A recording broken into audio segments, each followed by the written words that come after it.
Hi guys, how's everyone enjoying their fall Halloween preparations? Hopefully everything's going well. I've done nothing. I have no plans as of yet beyond watching Stranger Things season 2, which is currently out, but I'm opting to wait more for that to be my Halloween event. And because of that, I have actually opted to do a book tag that I saw that's done by Sarah Sunbeams, and I figured, you know what, it's appropriate and it'll be a good jump start to get back into swing of things. Now, I am going to do a little bit of a tweak on it. It is primarily a book tag, but since I've mentioned before, I'm not just a book geek, I'm also a video game, pop culture, anime, manga geek. I figured I can also do a little tweak and include some video game recommendations with the answers. And without further ado, let's just get into it. So with Stranger Things, there are 8 questions, 1 per episode, I guess would be the main concept for it. So 8 books, 8 video games. First off, epic intro. The opening sequence for Stranger Things is amazing and really grabs your attention. Name a book that grabbed your attention from the first page.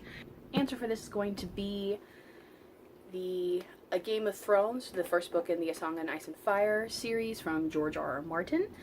And I'm just going to read the first sentence for if you guys have yet to read the series, maybe this will also intrigue you. And I do have the illustrated edition, so it has this creepy as heck creature going on there. So the first sentence is, "We should start back," Garrett urged as the woods began to grow dark around them. "The wildlings are dead." So for me, you're already with your characters in a weird situation. I don't know what the wildlings are at this point when I was first reading this book, but there's already multiple things that are not alive that are supposed to be, theoretically. And it just sucked me in right from there. Now for the video game counterpart, I am going for... Whoop, hopefully I can get this without 50 million glares. There we go. Alright, so this is the Tomb Raider Reborn. This is the first remake and the new version of Tomb Raider. This is very interesting to me, and I was intrigued for it from the very beginning. This was already one of my series that I was already a big fan of back from the PS1 days, and the movies with Angelina Jolie, obviously. But here we're following Lara Croft before she's the actual Tomb Raider we know. This is her just graduating from college, going on her first expedition. They are looking for the lost island of Yamatai, which is kind of like the Atlantis of Japanese mythology, according to the game. And in the opening sequence, she's just chilling out on the boat, and they get a really bad storm that starts essentially tearing the ship apart. She is running through this sinking ship. She makes a leap trying to get to the other side where the rest of the crew is. They fail to catch her, and you just see her falling down into the ocean. And the game starts from there. It is a survival game. It's an action game. I thoroughly enjoyed it. I haven't played the second one just yet. I do own it. I just haven't gotten around to it yet, but I love this series. I highly recommend it. Alright, question 2. Dungeons and Dragons. Name a fantasy world you would like to experience for yourself. So I want it to be a little bit different, hopefully, and I'm gonna go with The Magicians by Lev Grossman. There is a TV show for this. I haven't watched it yet, so I can't give my recommendation on whether or not it was good, but this is essentially the adult equivalent of Harry Potter. It's based in the US. You're following Quentin as he goes to Breakbills, which is essentially a college for magic. And I liked in this when you get a more adult perspective on it, as well as you get to see how all these magicians function within their society and politics worldwide and what happens to them after they graduate. There is also an element of, I wouldn't say time travel, but portal travel. They go to a different world. This world's version of Narnia is called Fillory, and they do go there. I haven't read the rest of the series. I did recently acquire them, but I haven't read them just yet. And I feel that being in this world as a student would definitely be interesting. There's more practical applications to magic in this, I've noticed, as well as being able to jump to different worlds. So if I can jump into Fillory, why stop there? Maybe I can jump into Hogwarts or the Shire and all these different magical places from books. I think that would be nifty, and maybe I could translate that to video games. That'd be pretty cool too. But yeah, so that is my answer for Book World. Now going into the video game counterpart, I'm going to go with the, ooh, glare, hello. The Kingdom Hearts series as a whole. If you have not played this game, this is essentially Final Fantasy and Disney's bastard love child. You're following a character named Sora, who's this guy right here. He is going to these different Disney-themed worlds and trying to save them from this darkness. There are Heartless, there are Nobodies, there's a whole plethora of lore that I feel like that would be a whole video just to explain the series up to where we're at this point. But I do like the concept of being able to not just meet Final Fantasy characters, but being able to go around and chill out in the Pride lands as a lion and hang out and meet Simba, or go under the sea as some kind of mer creature and hang out with Ariel, or be a Halloween Town citizen and hang out with Jack Skellington, which is actually, if you look here, this is the pop version of him, but this is what he looks like when he goes to Halloween Town. So there is that concept. I feel it'll be really fun to do that. Preferably as someone who can defend themselves, since there are these creepy crawly creatures running around, but love the series. Feel it'll be a really fun universe to run around in. Third question. Squad goals. When 11 meets Mike, Dustin, and Lucas, it was a mostly perfect team. Name your favorite bookish group of friends. I'm going to go with a series by one of my favorite authors, who's Tamara Pierce, and it's going to be the Circle Open series, since I did not read the predecessor because I didn't realize there was one at the time. But you're going to be following, a couple different characters. You're going to be following Sandri, who is a thread mage. Briar, who is kind of like a plants mage. I forget the exact word for it, but essentially a naturalist type character. You're going to be following Daja, whose specialty is with metals. She's like a smith mage. And then we have one of my more personal favorites out of the group, Triss, who is a storm mage. So what I like about this compared to the Harry Potter series is Harry Potter, they all have like the same base abilities. One's a smart one, one's a funny one, one's a chosen one. This, they each have their own unique abilities that they build upon with themselves. And in this series, you get to see them go out from their studies and actually get their own apprentices. And I feel as a whole, it'd be very interesting to hang out with them and see how they interact as these different mages. And if that means I get to be a mage too, I would not be against that. So that was going to be my squad goals, would be this crew from the Circle Open series. Now for the video game counterpart, Xenosaga, I specifically picked number 2. This is an older game, and this is also a game that I'm going to tell you from right now, you either love it or you love to hate it. I'm of the love it band. It is a futuristic space opera kind of a game. You're following a scientist, her own personal creation robot as like a weapon. You're following cyborgs, you're following Realians that are humanized robots, and their adventures throughout space trying to get to this different space station after theirs was attacked by these alien beings called the Gnosis. And you find out that there's more to what's happening society-wise than just these Gnosis that you see. In the second game, it does continue the saga. There is a trilogy. I don't believe there is a remake on the way, so you'd either have to play it on PlayStation 2 or turn around and just watch the videos on YouTube. But I love it. So yeah, that would be my squad goals. In the second game, my favorite character is probably Jin. He's just hysterical. Fourth question. ABCs and Christmas lights. Joyce Byers goes mad with grief after Will goes missing. Name your favorite mentally unhinged character. So this, I had a bit of a problem. I didn't have really people that I felt were unhinged in the sense that I felt like they were insane. I felt that they were either usually just evil, or people would probably pick umbrage, I feel, for this answer. But I really wanted someone that, as I was reading, just disturbed me mentally and where they were at. And the most disturbing character I could think of when I was looking for books for this tag is a character in the Tokyo Ghoul manga series. It's not him on the cover. I'm not 100% sure if on a later cover we see this character. I will insert it if I do find one. His name is Yakumo Omori. I'm not 100% sure if that's how you're supposed to pronounce it, but in the series he's known as Jason of the 13th Ward. And yes, by Jason they are referring to Jason Voorhees. He does wear the ski mask. And he is known as kind of this torturer character in this series. In Tokyo Ghoul by Sui Ishida, we are following specifically Ken Kaneki, who is the main character you see here. And in this world, there are ghouls and there are humans. The government does have kind of like an extermination squad for the ghouls, and you do end up meeting this Jason character. He at one point was captive and he was tortured for a very long time. And he does break loose. He does form a gang.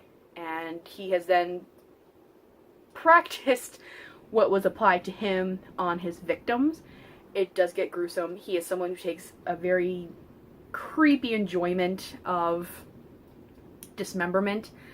The next step here, this will be a spoiler for the Tokyo Ghoul series, so if you are looking to read this or haven't watched the anime, I would say mute or skip forward until I've put this book down. So going forward, spoiler alert. You have been warned. Don't yell at me in the comments. But for those of you who've read or don't care about spoilers, Jason tortures Kaneki. Kaneki has this incredible ability to regenerate. That's one of his traits as a ghoul earlier in the series. And what he uses against him is he starts putting in centipedes in his ears that mess up with his insides, which then in turn cracks Kaneki, and he becomes this one-eyed ghoul that becomes well-known throughout the rest of the story. I feel that if we did not meet Jason, you would not have the story you have with Kaneki, and he was just messed up. How much more unhinged can you get? But we're gonna let the people come back now and put the book down and go on to the video game part. So video game wise, I'm kind of, well not kind of, I am double dipping, and that's gonna be Xenosaga. This is the first game. Here we're meeting a character named Albedo, and he is kind of a sibling to one of the people in the squad that I like, and he is one of those characters where he is kind of human but kind of not. He is similar to Jason in the sense that he has perverse enjoyment of death. He is a very morbid character. He is just laughing maniacally every time you meet him, and he kind of just wants to destroy everything in his path. And you do have to battle him, which is unpleasant, because he is not an easy character to beat, in my opinion. Maybe you guys had a better experience. I did not. And he likes to taunt his brother into coming out and egging him on by taking people that he does care about. So, definitely a mentally unhinged character.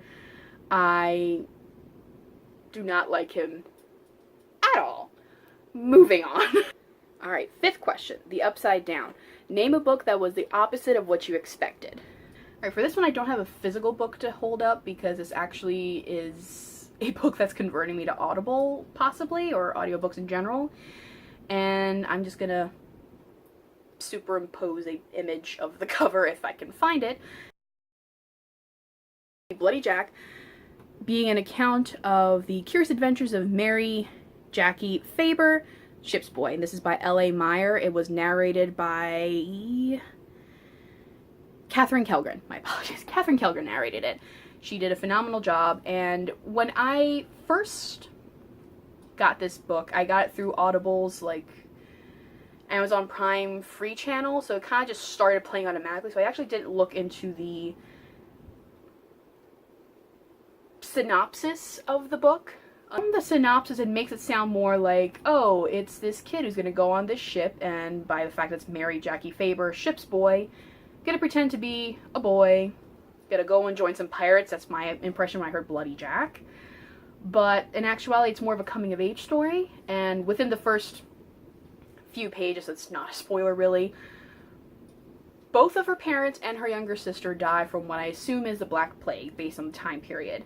And she is just thrown on the streets by herself as what could only be suggested as maybe like a 6 or 7-year-old child, I think was the indication they gave. So the story is starting off with her being a street urchin, a female street urchin, and joining this group of kids, and then eventually she pretends to be a boy to gain access to being a ship's boy on this ship that works with the Royal Navy.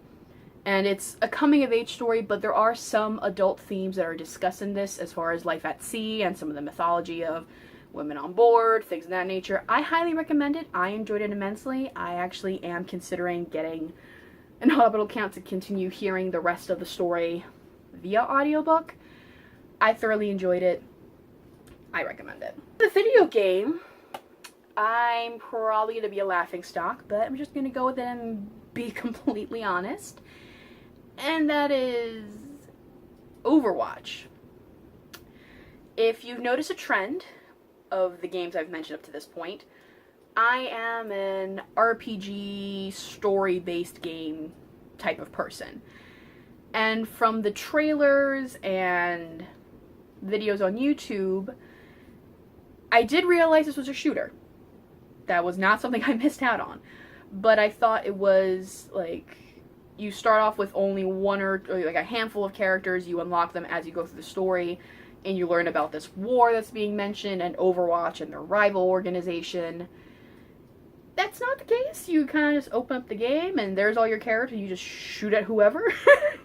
And I do enjoy it. I do very much enjoy it, but I was expecting to get more of a story. Kind of my, I don't want to think too much, I just want to play something real quick. I tend to reach for Overwatch, and I thoroughly enjoy it. I have not gotten to really do the whole multiplayer with like people I know, because either they're on PC or on different schedules, but I do thoroughly enjoy this. On here, my mains are Mei, Diva, a little bit of Tracer, I'm still figuring her out, and I want to get better at Sombra and Widowmaker, but I tend to do better on staying alive longer with Diva and Mei. Question 6. Mad scientist. Dr. Brenner likes to get freaky with humanity. Name the freakiest dystopian government you can think of. I'm going to go with the Scion government in London for The Bone Season by Samantha Shannon. In this world, essentially, clairvoyance has become more common, but it has also become illegal. Kind of a very, very summarized version of what's going on with the government. If they find that you are clairvoyant and you are captured, you are essentially given two options. Either you're immediately executed, or your execution date is pushed out several years in exchange for you then working for the government that is going to execute you and helping them find more clairvoyants. So essentially, you either die now, or you help us find more people and execute them. Yeah, that's... it's pretty much you're screwed either way if you're a clairvoyant. Video game-wise, here I have the issue of most of the games I play don't really have a political component that would match a dystopian government. The closest I could find would be the government body in Final Fantasy XIII. The government of this country or base is called Cocoon, and it floats over Pulse, which is kind of like the mainland. And you can get essentially evicted out of Cocoon and have to live on Pulse, and it's kind of a no man's land. And there's also these entities from Pulse that can pick people as vessels, and that's pretty much automatic. You're gonna get killed in this government. So definitely another one of those series that people seem to either love or love to hate. I've enjoyed it. I haven't finished the first game. I keep starting it and going back and forth. It is on my to-do list. I do like the aesthetics of the game, and I like the concept of the story. You're following Lightning, who is one of the main soldiers, and she ends up having to go to Pulse, and you're following her story along with these other characters. definitely recommend it. I feel it's worth trying out if you're into Final Fantasy. 7th question, Demogorgon. Name a scary, bookish creature that you would not want to come through your walls. This one, I have to go with something mildly spoilerish for the Darker Shade of Magic series by V.E. Schwab. It does have a bigger impact in A Conjuring of Light, which is the 3rd and final book in the trilogy. Again, if you don't want spoilers for this part, because you only hear about this entity towards the end of book 2 in book 3, skip ahead to when I'm done. But essentially, creepy crawlies. Alright, so if you don't care about spoilers, or you've read the book and you want to discuss this with me, Ozorn and his whole, I'm going to infect people with my magic and make them all mindless, and the fact that they all just mimic what Ozorn says, and there are points in this book where there's apparently like just no sound except for Ozorn's followers and the people they're killing, and they just have to touch you and you're screwed, to not say another word. But I was very creeped out reading this book. I would not want Ozorn anywhere near me. Video game wise, it did originally come out on PS2 and it was remade for PS3. I don't know if there's a PS4 equivalent, but Ico, there is a entity, and it's weird because there's not a lot of dialogue in the game, so I don't know if they have a name. I didn't finish the game, so I don't know if it comes up later. But essentially you're following this boy who is banished into this castle because he was born with horns.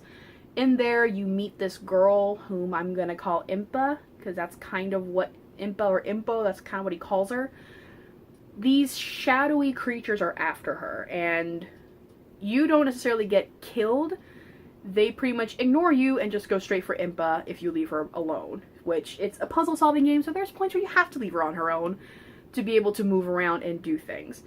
But they just come and freak with you, and the way you quote-unquote would die in the game is they pull Impa or you under these big black vortexes.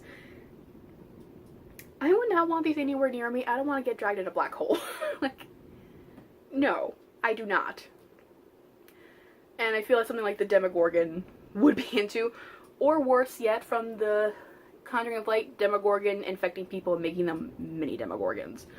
Which I kind of feel is what's going to happen in Season 2. I just have a feeling that something's up with the kid, and we're going to see freaky monsters coming out of his mouth. But yeah, creepy ass monsters. Demogorgon, let go. Last question. Cliffhanger. Name a book that left you wanting more. Current book that I'm still patiently, not really patiently, waiting for the sequel. Crystal Storm by Morgan Rhodes in the Fallen Kingdom series. This is book 5? Yes, book 5. It's right there. In this book, I'm just going to leave it at what happens and not say character names, but the book ends with the character being buried alive. Like, literally you hear, or you're being described the sound of dirt being thrown on a coffin, and they're still alive. I don't appreciate that at all. And thankfully the next book's coming out within the month, I think. Book 6. So I'm going to be put out of my misery soon. But yeah, this cliffhanger, I did not appreciate that. It was very annoying because I had to wait so long for a sequel. But soon I will have that resolved. Alright, video game wise. Kind of double dipping again. But this is specifically referring to Kingdom Hearts 2. As you can see, this game came out on PlayStation 2. This is the original format. They have remade it for PS3 and PS4. But the original game came out PS2. We're still waiting for Kingdom Hearts 3. Yeah, still waiting. Still waiting ever so patiently. Please, Square Enix, just release the game. Supposedly, They're predicting 2018. It's been on E3. There's footage. But I am cautious and getting excited. When I see an official release date and a pre-order, then I'll be hype. And you'll probably see a video about me freaking out about actually getting a sequel. So that was the Stranger Things tag. Let me know if you liked my twist on it with adding video games and a manga. Wasn't originally my thought, but that's what ended up happening. And let me know if you want me to do that going forward with future tags, if that's something you enjoyed. I am looking forward to the second season, but I'm going to hold off for Halloween. That's going to be my big thing. So please don't put spoilers for season 2 in the comments section. I'd appreciate if you want to discuss season 1. I'm all for it. I'm all for it. Go for it. Season 2, please, like, at least until after Halloween. I don't want to hear it. And I don't necessarily have people that I know for sure that watch the show and or are on YouTube. So if you're interested in this tag, I'll tag you guys. Go for it. Let me know in the comments if you make a video in response to this. I'd love to watch it. And make sure to subscribe and like the video. See you guys later.